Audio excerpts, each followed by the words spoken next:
नमस्कार दोस्तों, मैं राजेश कुमार आपके अपने यूट्यूब चैनल शिक्षा विद शिक्षक में आप सभी का हार्दिक स्वागत करते हैं। तो सभी महत्वपूर्ण परीक्षाओं हेतु हम लोग हिस्ट्री की क्लास देखते चले आ रहे थे। इसमें हम लोग प्राचीन हिस्ट्री पढ़ रहे थे और पीछे की क्लासों में हम लोगों ने प्राचीन भारतीय इतिहास में प्रागैतिहासिक काल से बनने वाले महत्वपूर्ण प्रश्नों को हम लोगों ने अच्छे से कवर कर लिया है। आज हम लोग वन लाइनर प्रश्नों के साथ 7वीं क्लास देखेंगे और जिसमें हम लोग सिंधु सभ्यता को कवर करेंगे। तो क्लास को प्रारंभ करने से पहले आप लोगों को बता दें कि जिन लोगों ने अभी तक चैनल को सब्सक्राइब नहीं किया है वो चैनल को सब्सक्राइब कर लें, वीडियो को लाइक कर दें और अपने दोस्तों को भी शेयर कर दें ताकि उन तक भी अच्छे प्रश्नों की श्रृंखला पहुंचती रहे और अपने डाउट्स कमेंट बॉक्स में कमेंट करते रहिए।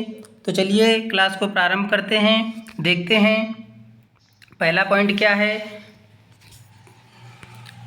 देखिए, सिंधु सभ्यता में पहला पॉइंट है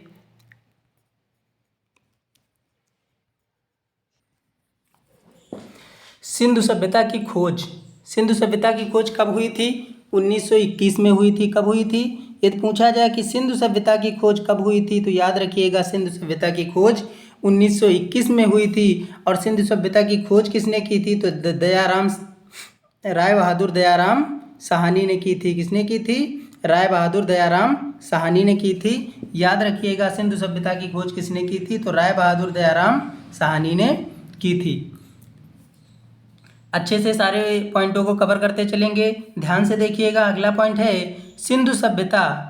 इसको सैंधव सभ्यता भी कहा जाता है। क्या कहा जाता है? सैंधव सभ्यता भी कहा जाता है। तो कंफ्यूज मत होइएगा कि यदि सिंधु सभ्यता पूछा जाए या सैंधव सभ्यता पूछा जाए तो वो एक ही बात है। और ये कैसी सभ्यता थी? एक नगरीय सभ्यता थी, ना कि ग्रामीण। ये पूछ लिया जाता है कि सिंधु सभ्यता कैसी सभ्यता थी? नगरीय सभ्यता थी, ग्रामीण सभ्यता थी या शहरी सभ्यता थी? तो याद रखिएगा सिंधु सभ्यता जो थी वो एक नगरीय सभ्यता थी। कैसी सभ्यता थी? नगरीय सभ्यता थी। सिंधु सभ्यता एक नगरीय सभ्यता थी। अच्छे से याद रखिएगा। फिर दोहरा देते हैं कि सिंधु सभ्यता कैसी सभ्यता थी? तो एक नगरीय सभ्यता थी। बहुत पूछा जाता है, कंफ्यूज करता है, याद रखिएगा। आगे देखते हैं। अगला पॉइंट है कि सैंधव अथवा सिंधु सभ्यता से प्राप्त स्थलों में केवल 6 ही नगरों को बड़े नगरों की संज्ञा दी गई है। तो सिंधु सभ्यता से जो स्थल प्राप्त हुए हैं, सिंधु सभ्यता थे जो स्थल प्राप्त हुए हैं उन स्थलों में केवल 6 को ही बड़े नगरों की संज्ञा दी गई है। कितने को? 6 स्थल जो हैं उनको ही बड़े नगरों की संज्ञा दी गई है। याद रखिएगा सिंधु सभ्यता में कितने स्थलों को बड़े नगरों की संज्ञा दी गई है? तो 6 है ना।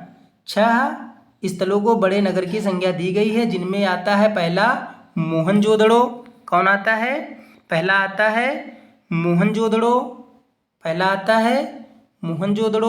दूसरा आता है हड़प्पा। दूसरा आता है हड़प्पा गढ़वारीवाल। दूसरा आता है हड़प्पा गढ़वारीवाल। और तीसरा आता है धौलावीरा। तीसरा कौन है? धौलावीरा। चौथा है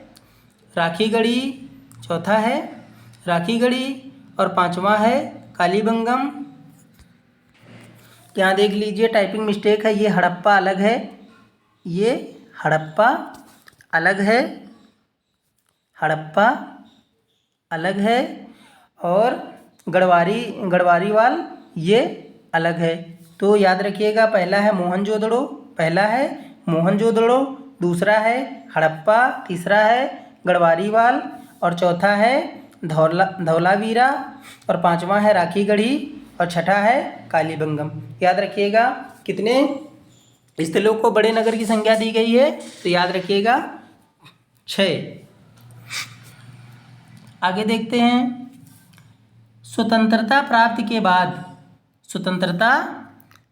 के बाद हड़प्पा संस्कृति के सर्वाधिक स्थल गुजरात राज्य में खोजे गए।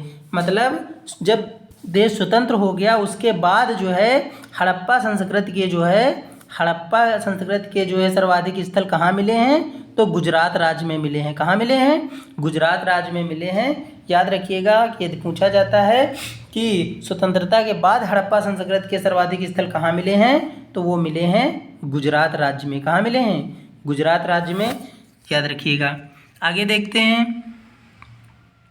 अगला पॉइंट है सिंधु सभ्यता का सबसे बड़ा स्थल मोहनजोदड़ो है। पूछा जाएगा कि सिंधु सभ्यता का सबसे बड़ा स्थल कौन सा था, तो याद रखिएगा वो था मोहनजोदड़ो। सिंधु सभ्यता का सबसे बड़ा स्थल था मोहनजोदड़ो। जबकि भारत में पूछा जाए, जबकि भारत में इसका सबसे बड़ा स्थल राखीगढ़ी था। कौन था? भारत में इसका सबसे बड़ा स्थल राखीगढ़ी था। और राखीगढ़ी कहाँ है? ये घाघरा नदी के पास है, घग्गर नदी, जो कि हरियाणा के हिसार जिले में स्थित है। कहाँ है? राखीगढ़ी कहाँ है? यदि राखीगढ़ी पूछा जाता है कि वर्तमान में कहाँ है, तो ये है हरियाणा के हिसार जिला में स्थित है। याद रखिएगा। अच्छा पॉइंट है। और इसकी खोज की यदि बात की जाए तो इसकी खोज किसने की थी? सूरजभान ने की थी। किसने की थी? सूरजभान ने की थी। उम्मीद करते हैं पॉइंट आप लोगों को समझ में आ गया होगा कि सिंधु सभ्यता का सबसे बड़ा नगर मोहनजोदड़ो। सिंधु सभ्यता का सबसे बड़ा नगर मोहनजोदड़ो। अगर भारत में अगर बात की जाए कि सबसे बड़ा स्थल, तो वो है राखीगढ़ी। और राखीगढ़ी कहाँ है? हरियाणा के हिसार जिला में स्थित है। और इसकी खोज किसने की थी? तो सूरजभान ने की थी। याद रखिएगा। आगे देखते हैं। अगला है लोथल एवं सुतकोतदा।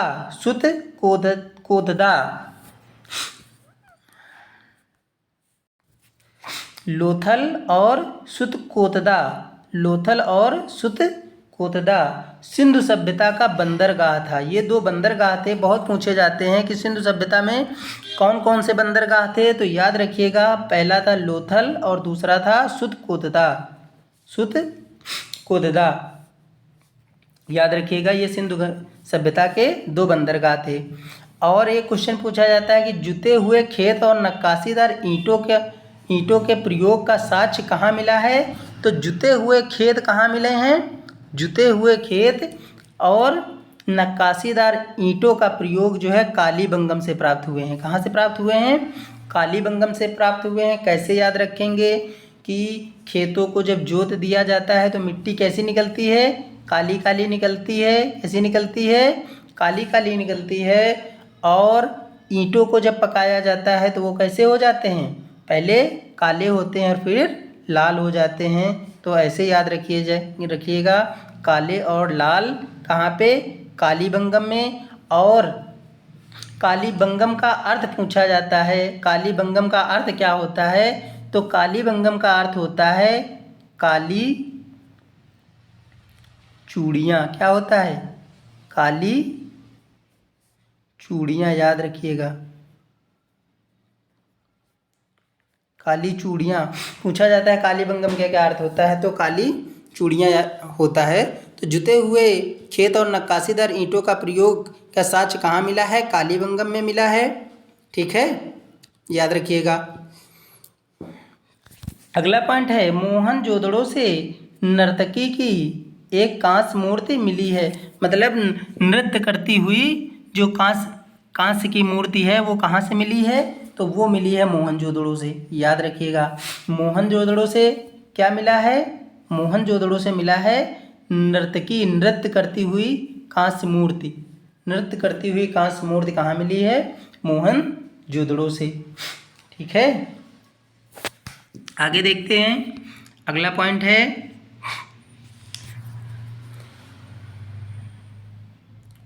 मोहनजोदड़ो से प्राप्त स्नानागार सिंधु सभ्यता की सबसे बड़ी इमारत। अगर पूछा जाए कि मोहनजोदड़ो से सबसे बड़ी इमारत कौन सी प्राप्त हुई थी, तो वो था स्नानागार। मतलब जहाँ स्नान किया जाता है, नहाया जाता है, नहाने की जो जगह थी वो मोहनजोदड़ो में सबसे बड़ी इमारत थी। सबसे बड़ी क्या थी? सबसे बड़ी इमारत थी। और सबसे बड़ी इमारत कौन थी? वो थी स्नानागार। तो मोहनजोदड़ो की सबसे बड़ी इमारत कौन थी? स्नानागार थी। ठीक, आगे देखते हैं। अगला पॉइंट है कि अग्निकुंड लोथल एवं कालीबंगम से प्राप्त हुए हैं। अग्निकुंड कहाँ से प्राप्त हुआ है? तो अग्निकुंड प्राप्त हुआ है लोथल और कालीबंगम से। अग्निकुंड लोथल और कालीबंगम से प्राप्त हुए हैं, याद रखिएगा। अगला पॉइंट है मनके बनाने के कारखाने कहाँ से प्राप्त हुए हैं? तो ये लोथल और चन्हुदड़ो से। कहाँ से?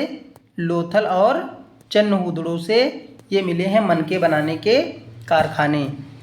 ठीक,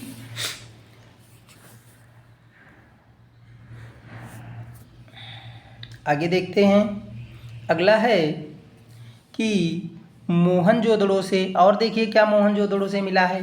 मोहनजोदड़ो से एक सील पर 3 मुख वाले देवता, कौन? 3 मुख वाले देवता जिसको पशुपतिनाथ कहा जाता था। क्या कहा जाता था? पशुपतिनाथ कहा जाता था, है ना। उनकी मूर्ति मिली है, पशुपतिनाथ की मूर्ति मिली है। और पशुपतिनाथ की मूर्ति कैसी थी? जिसमें 3 मुख थे, 3 मुख वाले देवता थे, है ना। और उनकी मूर्ति कहाँ मिली है? मोहनजोदड़ो से मिली है ना। तो मोहनजोदड़ो से एक सील, एक पत्थर पर 3 मुख वाले देवता की मूर्ति मिली है, जिसको हम लोग पशुपतिनाथ कहते थे। और उसके चारों ओर क्या है? उसके चारों ओर है हाथी, गैंडा, चीता और भैंसा विराजमान है। जो वो मूर्ति है पशुपतिनाथ की, उनके चारों ओर कौन है? उनका नाम ही है पशुपतिनाथ, है ना। तो उनके चारों ओर पशु तो होंगे, है ना। तो पशु में कौन कौन है? हाथी है, कौन है? हाथी है, और हाथी है, गैंडा है, चीता है और भैंसे विराजमान हैं, याद रखिएगा। आगे देखते हैं। अगला है कि सिंधु सभ्यता की लिपि कैसी थी? भाव चित्रात्मक थी। कैसी थी? भाव चित्रात्मक थी। सिंधु सभ्यता की लिपि पूछा जाता है कैसी थी? तो याद रखिएगा, सिंधु सभ्यता की जो लिपि थी वो भाव चित्रात्मक थी। और ये कैसे लिखी जाती थी? ये दाएं से बाईं ओर लिखी जाती थी। हम लोगों की लिपि कौन सी है? देवनागरी है, जो कि बाएं से दाएं लिखी जाती है। लेकिन ये जो थी सिंधु सभ्यता की जो लिपि थी, है ना, वो भाव चित्रात्मक थी और ये दाएं से बाईं ओर लिखी जाती थी। मतलब देवनागरी लिपि के जस्ट अपोजिट थी। और इसमें एक खूबी थी कि जब अभिलेख एक से अधिक पंक्ति का होता था, मतलब कुछ ज़्यादा कुछ लिखना होता था, तो पहली पंक्ति दाएं से बाएं और दूसरी पंक्ति बाएं से दाएं ओर लिखी जाती थी। ये भी आप याद रखिएगा कि सिंधु सभ्यता की जो लिपि थी वो भाव चित्रात्मक थी। और इसका जो लेख था वो ठीक जो अपनी लिपि है, जो अपनी हिंदी लिपि है ना, देवनागरी लिपि, है ना, जस्ट इसके अपोजिट थी, है ना। ये देवनागरी लिपि बाएं से दाएं लिखी जाती है, जबकि ये कैसे लिखी जाती थी? दाएं से बाईं ओर लिखी जाती थी। दाएं से बाईं ओर लिखी जाती थी, मतलब इस प्रकार से लिखी जाती थी, ऐसे। और हम लोग कैसे लिखते हैं? इधर से लिखना शुरू करते हैं, ऐसे। ठीक है, याद रखिएगा। हाँ, और एक बात कि जब जो अभिलेख एक से अधिक पंक्ति लिखनी होती थी, तो पहले दाएं से बाएं और दूसरी पंक्ति बाएं से दाएं, ऐसे लिखते थे। एक बार दाएं से बाएं, दूसरी ओर बाएं से दाएं, याद रखिएगा। उम्मीद करते हैं समझ में आ गया होगा। आगे देखते हैं, अगला पॉइंट है। तो आज के लिए बस इतना ही था। मिलते हैं अगली क्लास में। और क्लास को समाप्त करने से पहले आप लोगों को बता दें कि जिन लोगों ने अभी तक चैनल को सब्सक्राइब नहीं किया है, वो लोग अपने YouTube चैनल शिक्षा विद शिक्षक एग्ज़ाम स्टडी को सब्सक्राइब कर लें और वीडियो को लाइक करें और अपने मित्रों को भी शेयर करें और अपने डाउट्स भी कमेंट बॉक्स में कमेंट करें। मिलते हैं अगली क्लास में।